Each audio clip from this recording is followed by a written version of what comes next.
That was really wonderful, Alvin. As Sir said, much of presence of God in you. When your auntie said you're going to read all the 3 languages, I said, superb.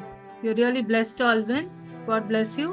Thank you. Thank and you. continue reading. And 23rd, we have for the parish Sacred Heart.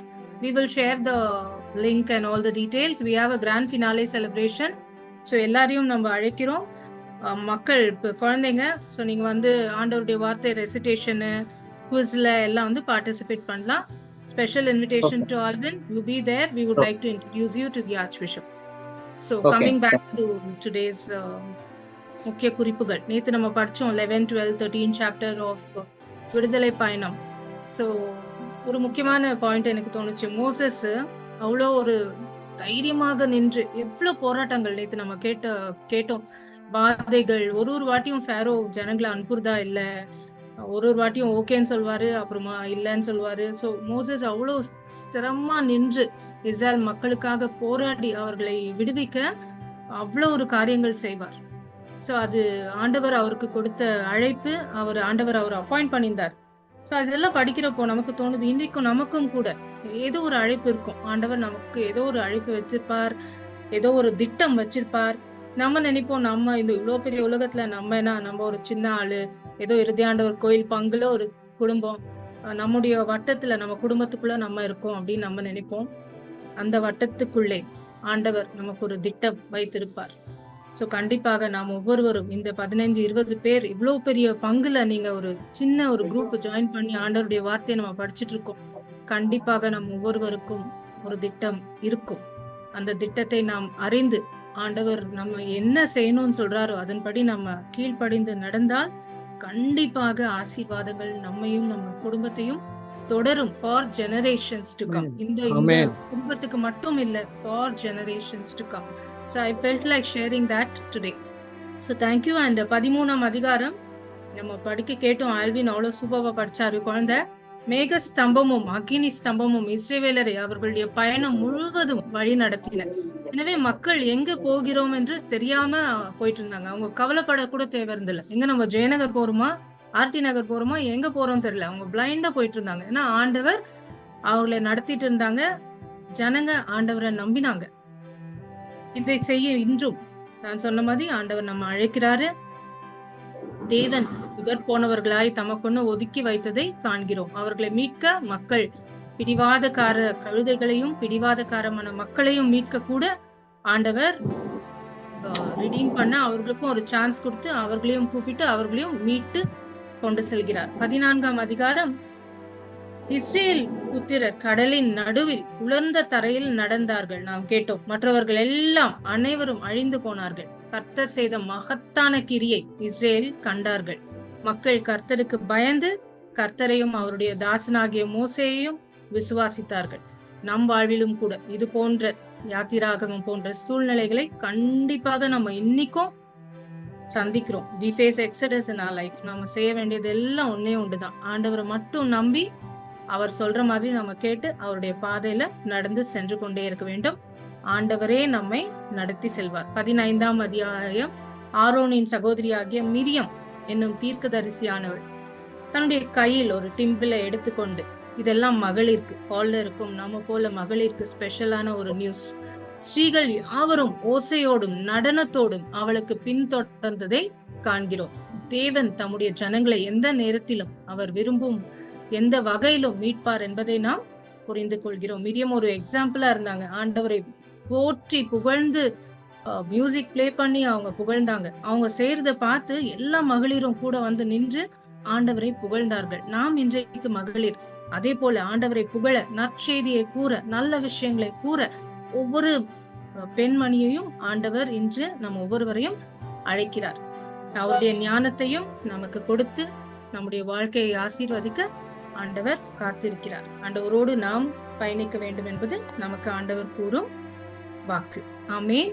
And Alvin questions கேட்கலாமா? நேத்துல இருந்து continue பண்றேன். Chapter 11,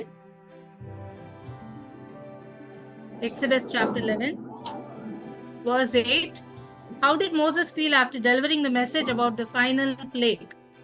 கடைசி வாதையை பற்றி செய்தியை சொன்ன பிறகு மோசே எப்படி உணர்ந்தார்? In great anger, Moses left the king. He got angry, got very angry. Correct. Chapter 11 verse 3. How did Pharaoh's servants view Moses by this time? அந்த சமயத்தில் பார்வோன் ஊழியர்கள் மோசேயை எப்படி கருதினார்கள்? Great man. Very great man. Correct. இன்னும் ஜாஸ்தி அதிகமான respect ஜனங்களுக்கு மோசே மேல் வந்தது. ஓ, இவர் தேவருடைய மகன் என்று. Okay, chapter 12 verse 11. பாஸ்கா ஆட்டுக்குட்டியின் ரத்தத்தை என்ன செய்யும்படி இஸ்ரேலருக்கு கட்டளையிடப்பட்டது? What were the Israelites instructed to do with the blood of the Passover lamb? நீங்கள் அதனை உண்ணவும் முறையாவது இடையில் கச்சை கட்டி கால்களில் காலணி அணிந்து கையில் கோல் பிடித்து விரைவாக உண்ண வேண்டும். இது ஆண்டவரின் பாஸ்கா. Sprinkle it on their doorsteps and lintel. 12:7. Okay, next question. Chapter 12 verse 31. What did Pharaoh do after the death of the firstborn? மூத்த மகனின் மரணத்திற்கு பிறகு பார்வோன் என்ன செய்தான்? He got out and leave my country, go and worship the Lord as you asked. He summoned Moses and Aaron by night and told them to leave the place. Yes, இந்த இடத்தை விட்டு போங்க என்று சொன்னார். ஓகே, பாஸ்கா ஆட்டுக்குட்டியில் மீந்து போன உணவை இஸ்ரேல் எப்படி சமாளிக்க வேண்டி இருந்தது? How were the Israelites to deal with leftover from the Passover lamb? Chapter 12 verse 10.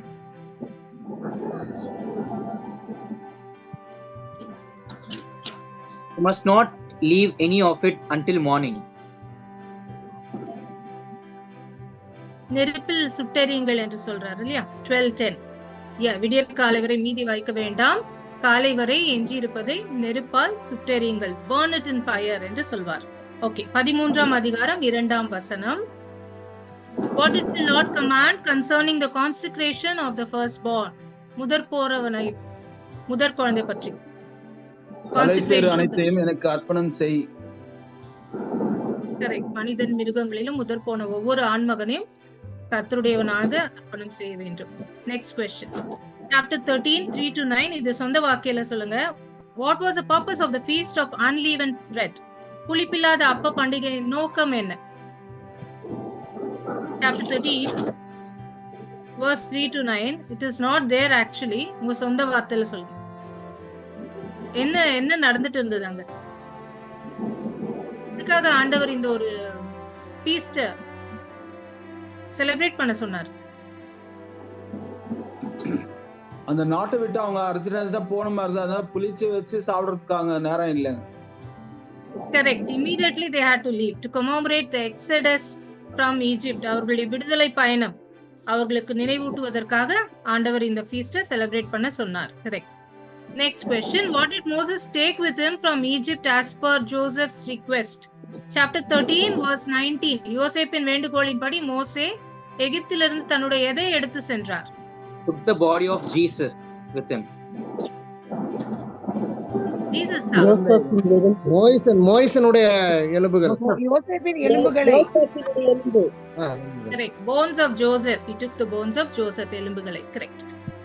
Last question. இஸ்ரேலர் எகிப்திலிருந்து எவ்வாறு பயணம் செய்தார்கள்? How did the Israelites travel out of Egypt? அங்க particular word இல்ல, you just have to say. எப்படி அவங்க இரவில் மேகத்தூணாகவும். Correct. But எப்படி கேமல்ல போனாங்களா, ஹார்ஸ்ல போனாங்களா, புல்லாக் கார்ட்ல போனாங்களா, கார்ல போனாங்களா? நடந்து போனார்கள். நடந்து போனார்கள். ஆண்டவரே அவர்களை கைட் பண்ணி டே அண்ட் நைட் பாதைகள் காமிச்சு நடந்தாரு. நாளைக்கு நம்ம படிக்க கேட்போம். அவங்க போட்டிருந்த சாண்டில் கூட ஓல்ட் ஆகாத மாதிரி, அழித்து கிழிந்து போகாத மாதிரி ஆண்டவர் அவங்க போட்டிருந்த துணியையும் அவங்க போட்டிருந்த கால்நடை சாண்டில்ஸையும் கூட அவ்வளோ ஃப்ரெஷ்ஷா காப்பாத்தி அவங்கள கொண்டு செல்வார். Okay, Amen. And special thanks to Alvin. Continue proclaiming the word of God. Be a blessing to all. And see you, Alvin. Thanks to all the families for patient listening, blessing and answering. God bless. Good night. Thank you.